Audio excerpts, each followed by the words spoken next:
Hello नमस्कार श्री स्वामी समर्थ। स्वागत आहे तुम्हा सगळ्यांचं माझ्या YouTube चॅनलवरती। आजचा दिवस तुम्हा सर्वांना खूप छान सुखाचा आणि आनंदाचा जाऊ देत हीच मी स्वामींच्या चरणी प्रार्थना करते आणि आजच्या व्हिडिओला सुरुवात करते। पण त्या अगोदर तुम्ही माझ्या चॅनलवरती जर नवीन असाल तर चॅनलला सबस्क्राइब नक्की करा। त्याचबरोबर कमेंटमध्ये श्री स्वामी समर्थ लिहायला अजिबात विसरू नका। उद्या 24 ऑक्टोबर वार आहे गुरुवार आणि उद्याच्या दिवशी आलेला आहे गुरु पुष्यामृत योग। पुष्य नक्षत्र हे जेव्हा गुरुवारी येतं तेव्हा गुरु पुष्यामृत योग हा तयार होतो आणि चंद्र हा पुष्य नक्षत्रामध्ये असल्यावरती गुरु पुष्य योग हा तयार होत असतो। तर या दिवशी नवीन वाहन नवीन वस्तू विशेष करून सोनं चांदी खरेदी केल्यामुळे अत्यंत शुभ आणि लाभदायक मानलं जातं। आपल्या शास्त्रामध्ये असं सांगितलं जातं की गुरु पुष्यामृत योगावरती जर तुम्ही सोनं चांदी खरेदी केलं तर आपल्यावरती कधीही मोडण्याची किंवा विकण्याची वेळ येत नाही आणि असा हा गुरु पुष्यामृत योग हा वर्षातनं 2दा किंवा 4 वेळेला येत असतो आणि म्हणून हा अतिशय दुर्मिळ असा योग जो आहे तर तो मानला जातो। जर आपण या दिवशी एखाद्या महत्त्वाचं काम जरी हाती घेतलं तर त्या कामामध्ये आपल्याला यश मिळतं आणि म्हणूनच या दिवशी अनेक जण आपली महत्त्वाची कामं जी आहेत तर ती पूर्ण करत असतात आणि त्या कामामध्ये त्यांना यश सुद्धा प्राप्त होत असतं।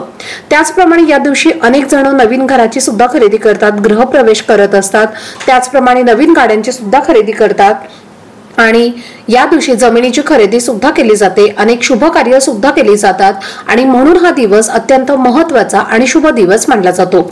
या दिवशी माता लक्ष्मी आणि भगवान विष्णू यांची एकत्रित पूजा केली जाते। त्याचप्रमाणे या दिवशी काही प्रभावी असे उपाय सुद्धा केले जातात। तर आजच्या व्हिडिओमध्ये तुमच्यासोबत मी एक अतिशय प्रभावशाली असा उपाय शेअर करणार आहे। उद्या गुरुवारी आपल्याला आपल्या घरामध्ये या एका झाडाचं पान आणायचं आहे। हे पान आणल्यामुळे 7 पिढ्यांचं दारिद्र्य हे नष्ट होईल आणि कोणताही शत्रू हा घरी येऊन तुमची माफी मागेल। तुमच्या आयुष्यातील सर्व शत्रूंचा नाश होईल आणि तुमच्या मनातील कितीही कठीणातील कठीण इच्छा असेल तर ती पूर्ण होईल। माता लक्ष्मी ही तुमच्यावरती प्रसन्न होईल। तर असा हा एक उपाय तुमच्यासोबत मी आजच्या व्हिडिओमध्ये शेअर करणार आहे, त्यामुळे व्हिडिओ हा स्किप न करता शेवटपर्यंत नक्की पहा जेणेकरून तुमच्यापर्यंत योग्य ती माहिती पोहोचेल। आणि तुम्ही माझ्या चॅनलवरती जर नवीन असाल तर चॅनलला पण लगेच सबस्क्राइब करा आणि बेल आयकॉनला पण प्रेस करा, म्हणजे मी जेव्हा कधीही नवीन व्हिडिओज अपलोड करेन त्याचं नोटिफिकेशन सर्वात आधी तुम्हाला मिळेल आणि तुमचा एकही व्हिडिओ हा मिस होणार नाही। तर पहा, दिवाळी हा सण अगदी तोंडावर आलेला आहे। सगळीकडे दिवाळीची तयारी सुरू आहे आणि या दिवाळीच्या काही दिवस आधी म्हणजेच उद्या 24 ऑक्टोबरला हा गुरु पुष्यामृत योग सुद्धा आलेला आहे।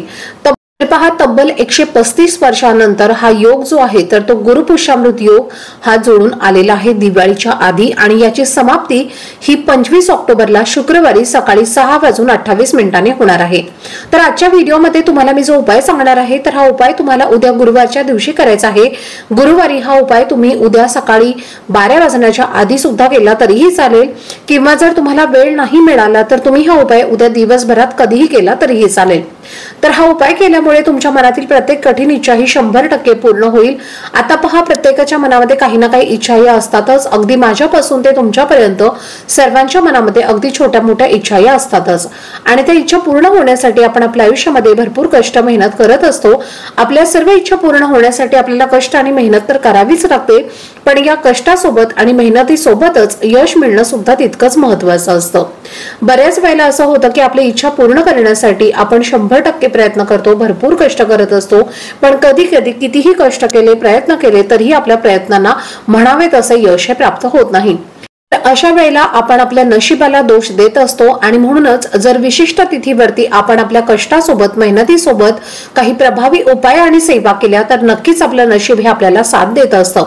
जेव्हा आपल्या कुंडलीमधले ग्रह हे कमकुवत असतात, वीक असतात, तेव्हा आपले प्रयत्न मेहनत जे आहेत तर ते अपूर्ण पडत असतात आणि म्हणूनच गुरु पुष्यामृत योगावरती जर तुम्ही हा एक उपाय केला तर नक्कीच तुम्हाला प्रत्येक कामामध्ये यश मिळेल।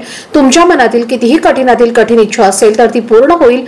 त्याचप्रमाणे प्रत्येकाच्या आयुष्यामध्ये एक तरी शत्रू हा असतोच। जर शत्रू हा तुमचा गुपित असेल किंवा शत्रूचं तुम्हाला नाव माहिती असेल तर त्या व्यक्ती तुमच्या आयुष्यामध्ये सतत अडचणी आणत असतील, तुमच्या प्रगतीमध्ये अडथळे आणत असतील तर या शत्रूंचा नक्कीच नाश होईल। त्याचबरोबर माता लक्ष्मी तुमच्यावरती प्रसन्न राहून घरातील 7 पिढ्यांचा दारिद्र्य गरिबी नष्ट होईल। आपल्या हिंदू धर्मामध्ये अशी काही झाडं आहेत त्यामध्ये साक्षात देवी देवतांचा वास असतो। त्यातलं एक झाड आहे ते म्हणजे औदुंबराचं झाड, ज्याला उंबराचं झाड असं सुद्धा म्हटलं जातं। साक्षात दत्त निवास या झाडामध्ये करत असतात आणि म्हणूनच पवित्र वृक्ष म्हणून सुद्धा औदुंबर या झाडाची ख्याती आहे। 21 गुणांनी परिपूर्ण औदुंबर वृक्षाखाली सद्गुरू माऊली दत्तांनी साधना केली होती आणि याला औदुंबराला भूतलावरती कल्पवृक्ष असं म्हटलं जातं। कारण प्रभू विष्णू यांनी औदुंबराला आशीर्वाद दिला आहे की सदैवच या झाडाला फळं येतील आणि या झाडाचं पूजन केल्यामुळे, भक्ती केल्यामुळे सर्व इच्छा मनोकामना या पूर्ण होतील।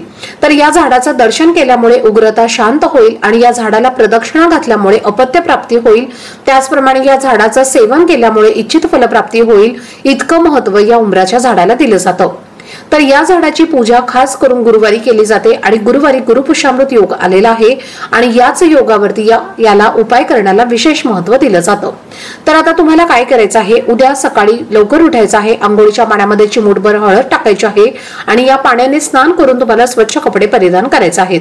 तुमच्याकडे पिवळ्या रंगाचे कपडे असतील तर ते तुम्ही परिधान करायचे आहेत। आपल्या देवघरातील सर्व देवी देवतांची तुम्हाला पूजा करून घ्यायची आहे आणि यानंतर तुम्हाला हा उपाय करायला घ्यायचा आहे। तर अशा प्रसन्न आणि पॉझिटिव्ह वातावरणामध्ये आपण जेव्हा काही उपाय करत असतो तेव्हा देवी देवता आपल्यावरती प्रसन्न होत असतात आणि या उपायाचं निश्चित फळ हे आपल्याला मिळत असतं। सर्वप्रथम तुम्हाला एक तांब्याचा कलश स्वच्छ पाण्याने भरून घ्यायचा आहे। त्यामध्ये चिमूटभर काळे तीळ, एक चमचाभर कच्चं दूध आणि चिमूटभर हळद तुम्हाला टाकायची आहे आणि यानंतर एक शुद्ध गायच्या तुपाचा दिवा प्रज्वलित करून तुम्हाला घ्यायचा आहे। 2 अगरबत्ती तुम्हाला घ्यायच्या आहेत आणि सोबत हळदी कुंकू अक्षदा सुद्धा तुम्हाला घ्यायच्या आहेत। तर या सगळ्या वस्तू घेऊन तुम्हाला जायचं आहे उंबराच्या झाडाजवळ। तिथे गेल्यानंतर सर्वप्रथम तुम्हाला दिवा प्रज्वलित करायचा आहे, अगरबत्ती लावायची आहे आणि त्यानंतर ते जल तुम्हाला या वृक्षाला अर्पण करायचं आहे। वृक्षाला हळदी कुंकू तुम्हाला लावायचं आहे। त्याचबरोबर तुमच्या सोबत जे तुम्ही तांदूळ आणलेले आहेत तर त्या तांदळावरती हळदी कुंकू टाकून तुम्हाला लाल पिवळ्या अक्षता बनवायच्या आहेत आणि त्या वृक्षाला तुम्हाला अर्पण करायच्या आहेत। त्यानंतर तुम्हाला या वृक्षाला 7 प्रदक्षिणा मारायच्या आहेत। प्रदक्षिणा मारत असताना दिगंबरा दिगंबरा श्रीपाद वल्लभ दिगंबरा असं म्हणत तुम्हाला 7 प्रदक्षिणा मारायच्या आहेत। त्यानंतर तुम्हाला नमस्कार करायचा आहे आणि या वृक्षाचं एक पान जे आहे तर ते तुम्हाला तोडायचं आहे। आता तोडताना तुम्हाला या वृक्षाची माफी मागायची आहे की तुम्ही हे पान कशासाठी नेत आहात तर ते सुद्धा तुम्हाला सांगायचं आहे आणि हे एक पान तोडून तुम्हाला घरी आणायचं आहे। घरी आणल्यानंतर हे पान तुम्हाला स्वच्छ धुवून घ्यायचं आहे। थोडंसं तुम्हाला लाल कुंकू घ्यायचं आहे, कुंकवामध्ये थोडंसं पाणी टाकायचं आहे। नंतर एक काडी घेऊन तुम्हाला त्या पानावरती अगदी 1 ते 2 शब्दामध्ये तुमच्या मनातील इच्छा लिहायची आहे। आता नोकरी प्राप्ती असेल, धनप्राप्ती असेल, मुलांची प्रगती, शत्रूंचा त्रास दूर होण्यासाठी, कुटुंबाची प्रगती होण्यासाठी, तुमच्या पतीची प्रगती होण्यासाठी किंवा तुमच्या मनातील जी काही इच्छा असेल तर त्या पानावरती तुम्हाला लिहायची आहे। अगदी थोडक्यात लिहायची आहे। यानंतर तुम्हाला काय करायचं आहे, थोडेसे मुठभर तांदूळ घ्यायचे आहेत। एका प्लेटमध्ये त्या तांदळावरती तुम्हाला हे पान ठेवायचं आहे। त्यानंतर या पानावरती हळदी कुंकू अक्षदा फूल अर्पण करायचं आहे। धूपदीप अगरबत्ती तुम्हाला ओवाळून घ्यायची आहे। यानंतर तुमच्या मनातील इच्छा पूर्ण होण्यासाठी भगवान विष्णू माता लक्ष्मी यांना तुम्हाला प्रार्थना करायची आहे। त्यानंतर एक वेळेला श्री सुक्तमचा पठण तुम्हाला करायचं आहे आणि यानंतर हे पान तुम्हाला तुमच्या देवघरामध्ये तसंच ठेवून द्यायचं आहे। यानंतर संपूर्ण दिवस झाल्यानंतर संध्याकाळी तुम्हाला एक लाल रंगाचा कपडा घ्यायचा आहे। यानंतर या कपड्यामध्ये हे जे पान आहे तर ते तुम्हाला ठेवायचं आहे। त्यावरती खाली ठेवलेले जे तांदूळ आहेत तर त्यातला 21 अखंड तांदूळ तुम्हाला या पानावरती ठेवून त्याला तुम्हाला गाठ मारायची आहे। यानंतर ही पोटली घेऊन तुम्ही ज्या वृक्षाचं पान आणलं असेल तर त्या तुम्हाला वृक्षाजवळ म्हणजे झाडाजवळ जायचं आहे आणि त्या झाडाच्या एखाद्या फांदीला ही पोटली तुम्हाला बांधायची आहे। जेव्हा तुम्ही ही पोटली बांधणार आहात परत एकदा तुम्हाला तुमच्या मनातील इच्छा व्यक्त करायची आहे आणि असा हा एक उपाय उद्या तुम्हाला गुरुपुष्यामृत योगावरती करायचा आहे। नक्की करा। हा उपाय केल्यामुळे तुमच्या मनातील प्रत्येक इच्छा पूर्ण होतील। आजचा व्हिडिओ जर आवडला असेल, माहितीपूर्ण वाटला असेल तर व्हिडिओला जास्तीत जास्त लाईक, शेअर आणि चॅनलला सबस्क्राईब नक्की करा। भेटूयात पुढच्या व्हिडिओमध्ये। तोपर्यंत सर्वांना श्री स्वामी समर्थ।